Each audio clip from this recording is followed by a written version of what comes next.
All right, folks, it's Bass Action, back in action here. In this video, we are going to go through some algebraic properties that we will use in the process of our proofs. So what I need you to get comfortable with are all these various properties and then how to recognize them within a proof. So when we're working through proofs, what you'll have is you'll have some statement in the proof and then the next line will show something else. And you're going to want to be able to recognize how did we get, for example, from here to here.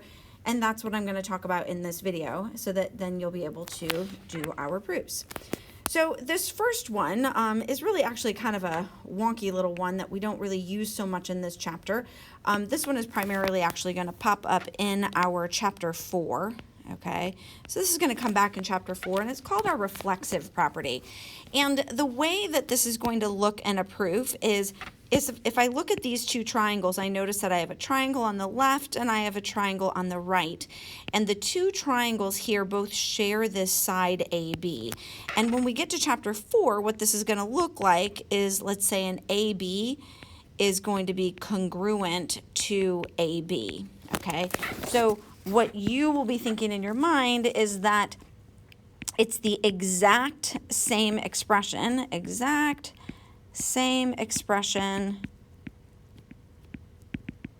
on each side of the equals, or congruence in this side.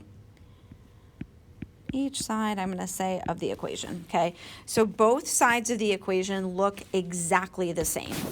Now, we're going to compare this side by side here with our symmetric property. Now, the symmetric property, notice the two sides of the equation are in fact different, but when I go from this step to this step, what happened is that the two sides of the equation flip-flopped. They changed places. The 45 went to the right side, the 15x came to the left, okay? So I typically call this a flip-flop. It's not the reason that we put, but that's how we see it. And we can also think of it as the sides of the equation switch. Nothing else happens. It's just the two sides of the equation change places, okay? Now, the next one that we're going to look at, we're going to kind of compare these side by side. So we're going to have a distributive property here. And you guys have done the distributive property in your algebra days. And what we're going to do is we're going to think, how did we get from here to here? And what happened was we took the 3 and we distributed the 3 to each part, and we got our 3x minus 15. So when we're looking at this, you're going to notice that one side of the equation changes. So only one side is changing. So one side of the equation changes. And we start with the parentheses. I'm going to abbreviate parentheses. So we have a parentheses and then we go to no parentheses.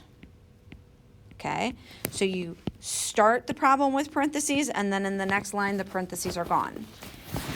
That's going to be different than our simplify, and this is in quotes because it's not technically a property, it's more of a process and a skill that we apply. But simplify is just going to be our collecting our like terms. So we're going to collect like terms. You guys have done that so many times, all the time in algebra. So from here to here, we can easily identify that the 5x and the 3x got collected and became 8x. And the other thing that you can notice is that only one side changes again. So only one side of the equation changes. So if you see something where only one side of the equation changes, it's going to be one of these two properties. It's either distributive or it's simplify. Then we're going to take a look at our addition subtraction. And again, these are side by side for a reason, because on both addition and the addition subtraction and the multiplication division, on both of these, what we're going to notice is going to happen is both sides of the equation is going to change. Okay, so both sides change. And that's going to be true no matter what. Both sides change.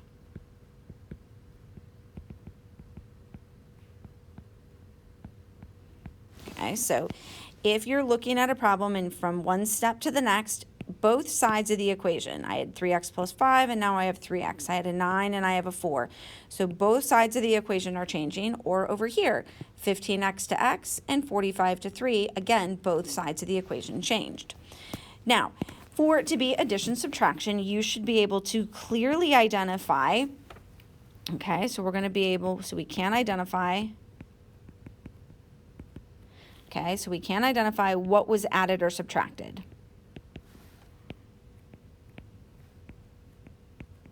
And I'm going to say add slash subtraction because we're going to put these together because subtraction is simply the addition of a negative. So we're always going to think add subtract, but we should be able to identify it. So on this one, I can clearly identify that I subtracted a 5 from each side of the equation. Over here on the multiplication division, again, we should be able to identify what was multiplied or divided. So how do we recognize it? We can identify, okay? We can identify what was multiplied or divided. My handwriting is terrible today on this one, guys. I'm sorry about that. Was multiplied or divided, okay? So we can clearly identify it, and if we look at ours from here to here, I can clearly see that both sides got divided by 15, and that got me to my next line. Now, the next one, again, side by side for a reason, because they have some things in common, substitution versus transitive. In both cases, we are going to combine two pieces of information. Okay, so in both cases, we are going to combine two givens into one. And over here, we're going to combine two givens into one. So both of these are the common thing for each of them, okay? So substitution and transitive are going to combine two givens into one piece. So let's take a look at substitution. I have a piece of given information that x equals 4. I have a piece of given information that 3x plus 5y is 8. What I notice here is that I can take this 4 and I can substitute it in for the x because it's telling me that that x is 4. So if I take the 4 and I substitute it in for x, sure enough, that's what I get for my next line. Okay, so I've taken it out, substituted it in. Now, the difference between substitution and transitive is just a special case. The difference between them is that when we look at our given information here, notice it's very similar. They both have an x equals 4. But on this one, I have 3x plus 5y equals 4 instead of my 8. Now what I'm going to notice is that the right-hand side of this equation, so this whole side of this equation, is exactly the same as this side.